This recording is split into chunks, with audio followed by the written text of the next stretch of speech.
Madame la ministre, vous n'êtes pas la ministre de la Santé. Non, sans hésitation, je peux vous dire que vous êtes la ministre de la maladie publique. Avec les lobbies qui vous dirigent, les lobbies agroalimentaires et pharmaceutiques, vous faites en sorte de nous rendre malades volontairement. Et oui, que voulez-vous? Cela fait marcher l'économie. Nous savons tous aujourd'hui à quel point l'argent est devenu l'élément central de vos politiques au mépris de l'éthique et de la morale. Nous mangeons de la merde. C'est vraiment gravissime. Les gens ne voient par exemple sur les étiquettes des produits qu'ils achètent des noms, des mots, E171. En voilà un qui est joli par exemple. Or le E171, il faut savoir que c'est de l'oxyde de titane. Mis sous forme de nanoparticules, il est tellement petit qu'il pénètre dans tout l'organisme et s'accumule dans les organes.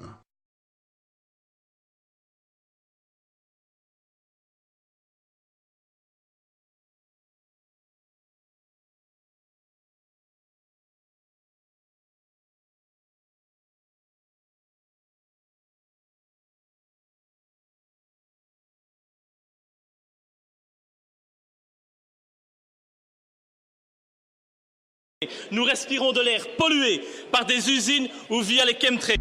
Les chemtrails, un anglicisme qui s'est imposé dans le langage de ses observateurs pour désigner des traînées persistantes au point de voiler complètement le ciel. Certains parlent de programmes de géo-ingénierie, c'est-à-dire d'épandage par les avions pour changer le climat et lutter contre l'effet de serre et le réchauffement de la Terre. Et pourquoi vous êtes là en fait ? Pour essayer d'informer de manière citoyenne nos concitoyens justement sur les techniques de manipulation du climat qui sont en cours depuis plusieurs années maintenant. Séverine habite dans les Bouches-du-Rhône à Saint-Martin-de-Crau. Elle prétend avoir contracté une maladie étrange, celle des morgelons. Qu'est-ce que vous avez au visage? Qu'est-ce que c'est? C'est la maladie des morgelons. Donc au début j'ai eu des gratouilles, des chatouilles, je comprenais pas bien pourquoi.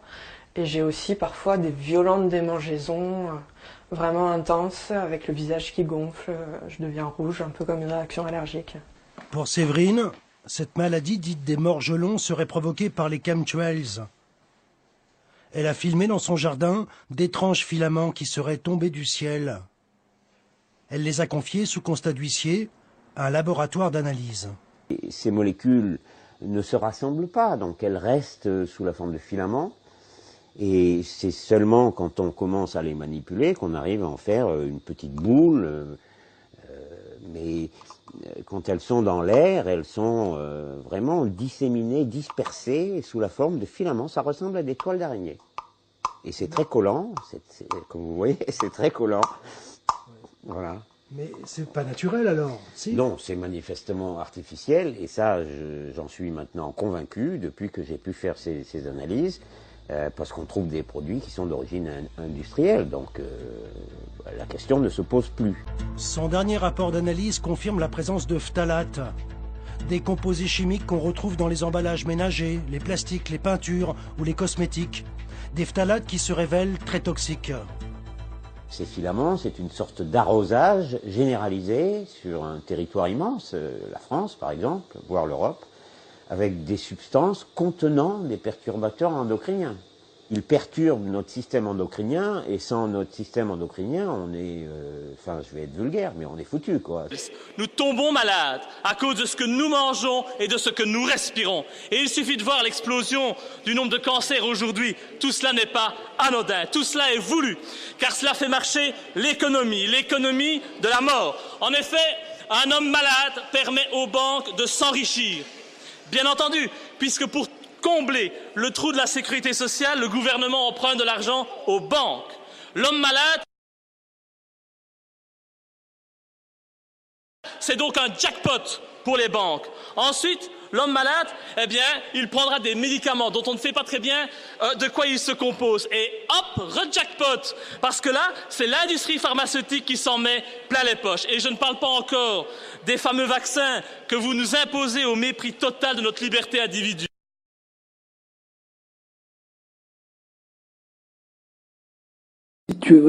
Si tu voulais avoir mon avis concernant les vaccinations et plus particulièrement concernant le tétanos, je vais pas revenir sur le fondamental.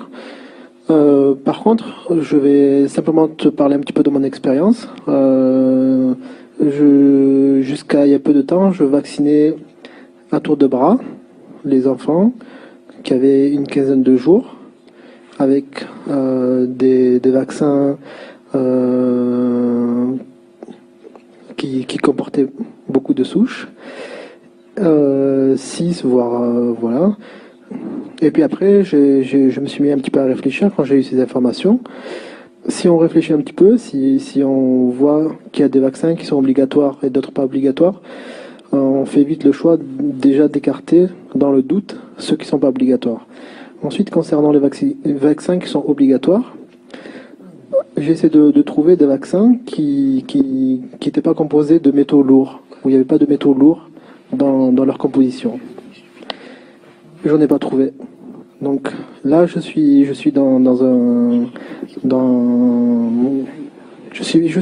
embêté et je me demande ce que vont devenir les gamins que j'ai vaccinés il y a quelque temps, et j'ai la hantise d'en voir un ou plusieurs développer des maladies dont on a parlé jusqu'à présent. Parce que en écartant tout problème de procès ou quoi que ce soit, moi, je me le pardonnerai pas. Yann Chevalier a contracté la myofasciite à macrophages il y a 8 ans. Depuis, elle empoisonne son existence.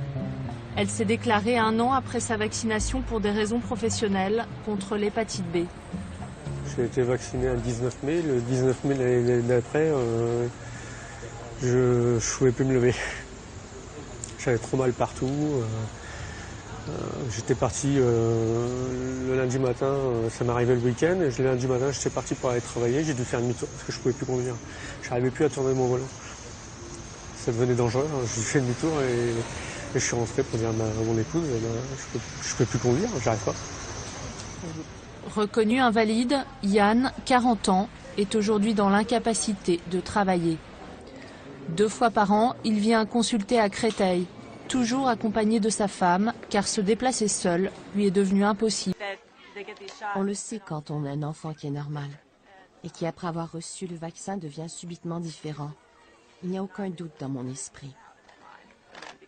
Nous avions vu ce qu'il était avant et comment il allait, et là, ce qu'il est devenu. Je souhaiterais ne pas avoir écouté le médecin qui nous a dit qu'il fallait faire vacciner notre enfant. Quand il a eu son vaccin RRO, on a eu droit à 1 année de hurlements. Il criait quasiment 24 heures sur 24. Ensuite, il y a les médecins qui savent très bien ce qui se passe, qui ne vaccinent pas leurs enfants, qui ne se vaccinent pas et qui ne veulent pas le dire parce qu'ils savent qu'ils seraient renvoyés immédiatement du Conseil de l'Ordre. Et puis il y a ceux qui sont dans le doute, et puis alors il y a ceux qui sont payés par les laboratoires, pour justement, parce que tous ceux qui sont à des postes clés sont des gens qui sont responsables, qui sont payés par les laboratoires, qui ont des liens d'intérêt. Alors de temps en temps, effectivement, il y a un petit scandale qui sort, on parle des liens d'intérêt, monsieur Xavier Bertrand nous dit on va changer l'AFSAP, etc., etc. On ne change rien du tout, on change le nom de nouveau, et on ne change rien d'autre. Et ça continue, et ce sont les intérêts qui mènent le monde. On est conditionné par la peur. C'est aussi parce que je pense qu'on est depuis quelques générations conditionnés à ça, à croire ce qu'on nous dit dans les médias et à pas rentrer chez soi et à se poser des questions. Donc les gens, dès qu'on les sort de ce contexte où on leur donne un prêt-à-penser, un prêt-à-croire, un prêt-à-vivre, un prêt-à-manger, dès qu'on les sort de ça, ils sont effrayés. Et c'est ce qui permet de les conditionner, de les manipuler et pendant ce temps à une petite minorité de faire ce qu'ils veulent.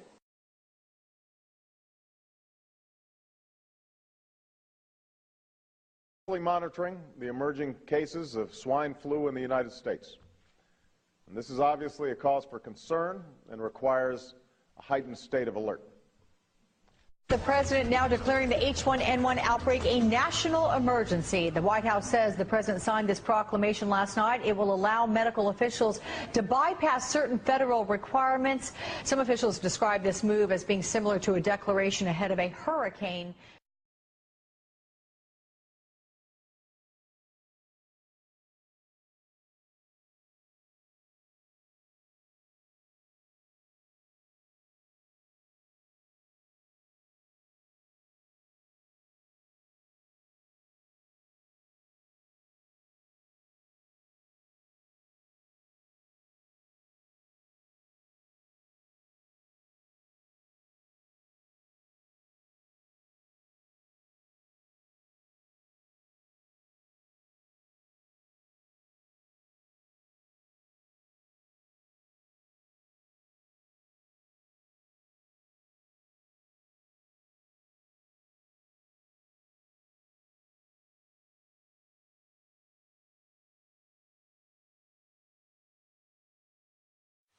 And since the goal that I have read of the elite, if I can use that word, is to diminish our population on planet Earth by at least 2/3, maybe even 5 billion.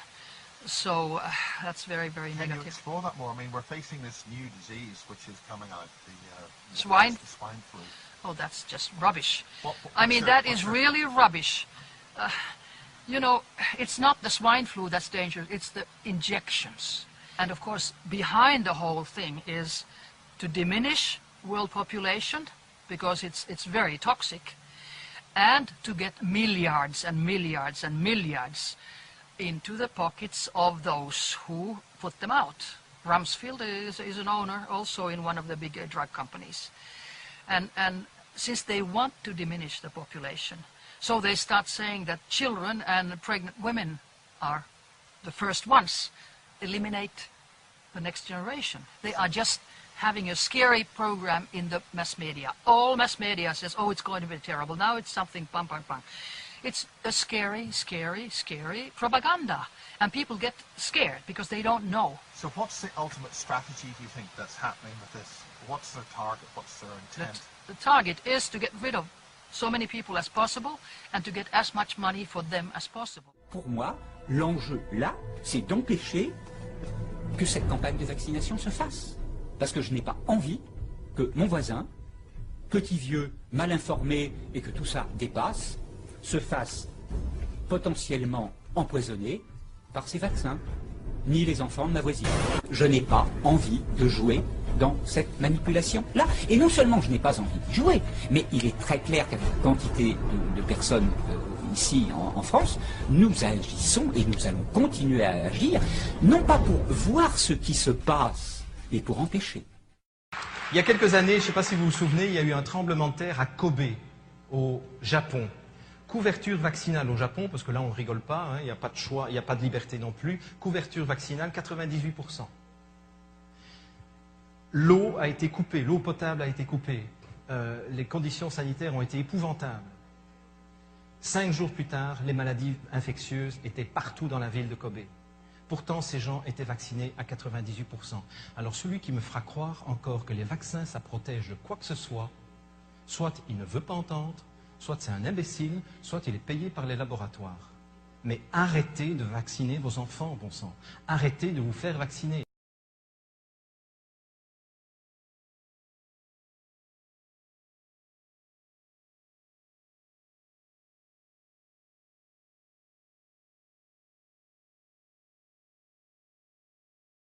Ici, on dénonce les effets secondaires du Gardasil. 3 ans après son lancement, plus de 13 000 personnes ont déclaré officiellement avoir souffert d'effets secondaires. Hospitalisation, paralysie, thrombose, 38 personnes seraient mortes après la vaccination. Le lien de cause à effet n'a pas été établi pour l'instant. Mais pour les familles, le vaccin est bien la cause des décès. Nous sommes dans la banlieue de Washington. Aujourd'hui, c'est l'anniversaire de Christina. Happy birthday to you. Love you. Mais Christina n'est plus là pour fêter ses 23 ans. Ensemble, nous pouvons faire le vœu que plus aucune jeune fille ne tombe malade à cause de ce vaccin. Qu'il soit retiré du marché et que des recherches scientifiques plus approfondies soient menées. La jeune fille qui était jusque-là en pleine santé est décédée 12 jours après la 3e injection de Gardasil. Après la 3e injection, Chris a passé quelques jours à la maison, puis retourné 10 jours à l'université. Et la police est venue frapper à ma porte pour me dire qu'ils l'avaient retrouvée morte dans son lit. À New York, nous rencontrons Mark Sadaka, l'avocat d'Emily Tarcel. Il affirme qu'il y a beaucoup d'autres victimes du Gardasil. I have, at this point, 12 Gardasil death cases. Pour le Gardasil, j'ai 12 cas de jeunes filles mortes et un nombre incalculable de jeunes filles paralysées suite à ce vaccin en raison de l'adjuvant qui contient de l'aluminium.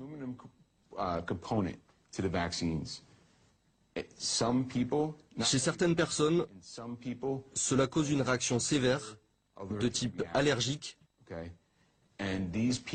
et ces personnes peuvent en mourir.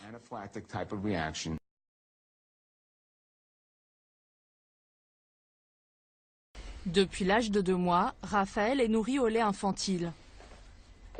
Est-ce que vous savez qu'il y a de l'aluminium dans le lait? Ah bon? Eh oui. Vous allez me chercher la boîte, on regarde s'il y en a. Ce bébé d'1 an et demi en a bu jusqu'à 1 litre par jour. Mais sa maman ne le savait pas, car ce n'est jamais marqué sur les boîtes. Parce qu'il y a de l'aluminium, mais très probablement, mais on ne sait pas combien. Il y a une étude qui a été menée par le professeur Exley en Grande-Bretagne, qui a étudié 15 marques de lait. Et dans ces 15 laits maternisés, même les laits bio qu'il a étudiés, il y avait de l'aluminium dans une certaine proportion. Non négligeable, ça n'a rien à faire dans un lait maternisé. C'est dans cette université de Cornwall que Chris Exley étudie la toxicité de l'aluminium. En 20 ans de recherche, il en a trouvé des quantités importantes dans nos produits de consommation courante. Ok. On va mesurer un de ces produits. Vous voyez, l'emballage est en aluminium. La boîte est en aluminium. Sa dernière découverte, c'est le lait infantile, un aliment soi-disant très contrôlé par les autorités sanitaires. Pendant 1 an, il a analysé les 8 poudres de lait les plus vendues en Grande-Bretagne.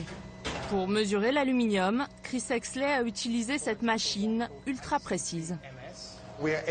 Nous sommes en capacité de mesurer l'aluminium à des taux vraiment très très bas.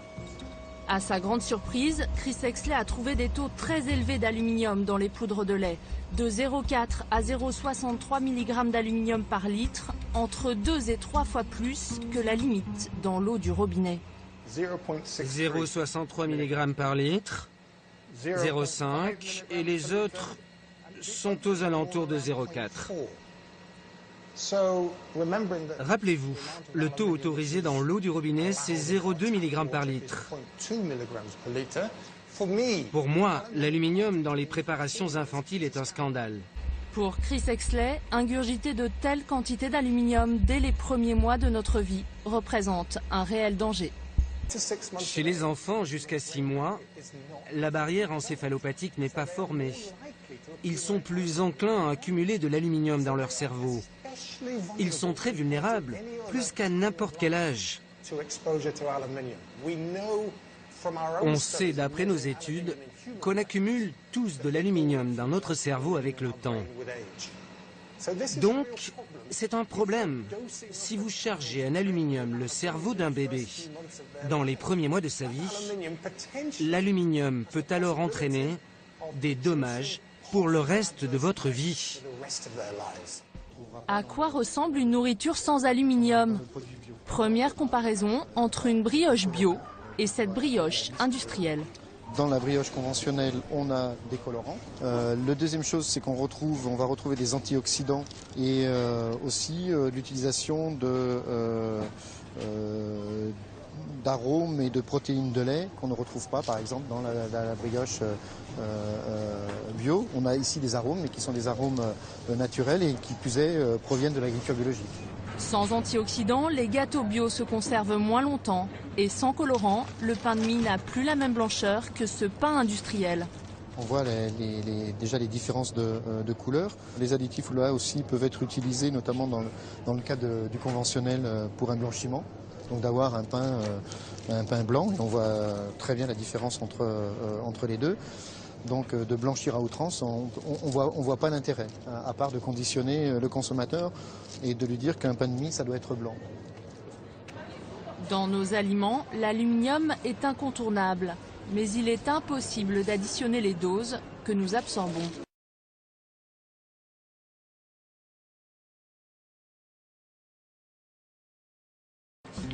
Ici, l'aluminium est un produit miracle. Il facilite la pénétration des crèmes, durcit le vernis des ongles ou blanchit les dents.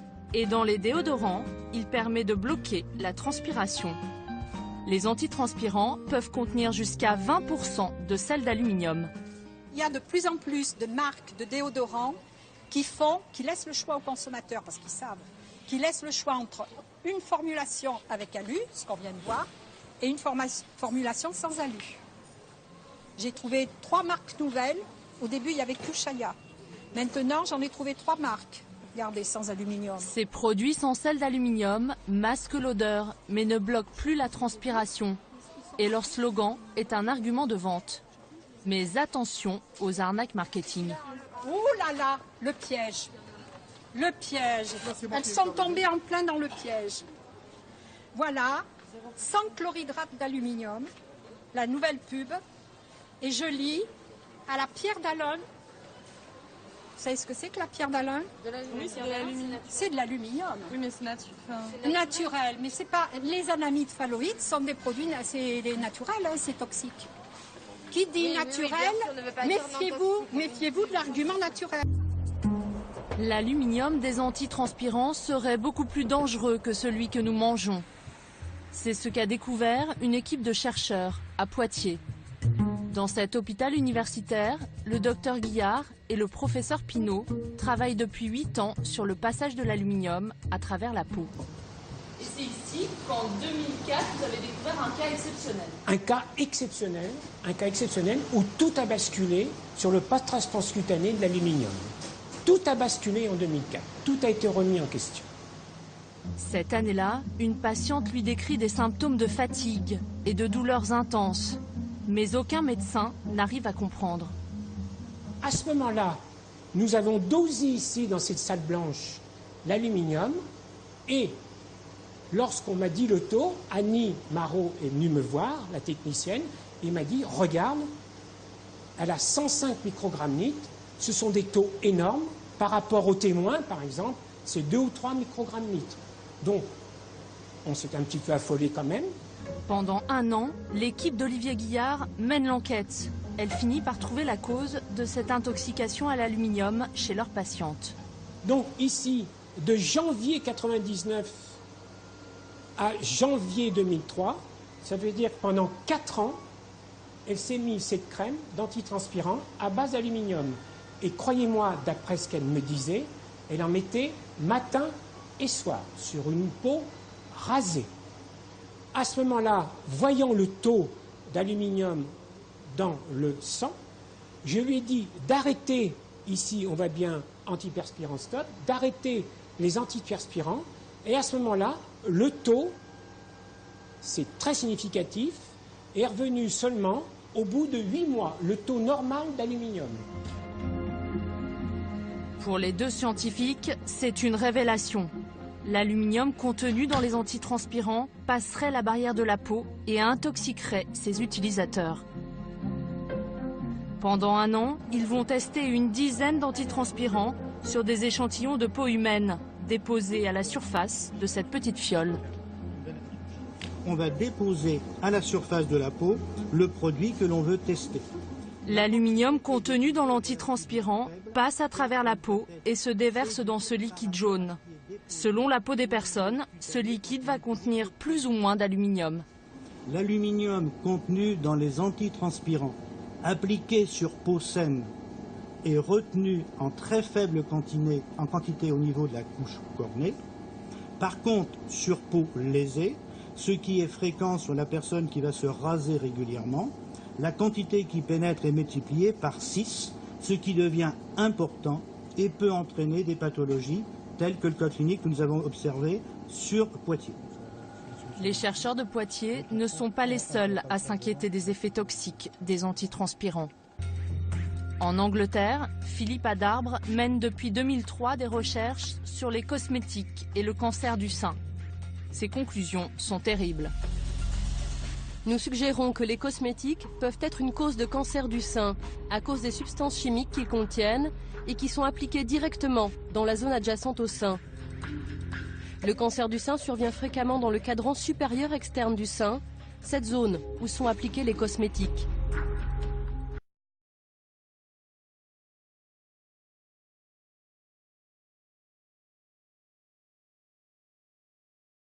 Donc je vous accuse, Madame Cummings, de participer à ce sinistre projet parce que vous ne faites rien pour lutter contre la malbouffe et l'invasion des additifs alimentaires. Vous le savez très bien, l'aspartame est cancérigène.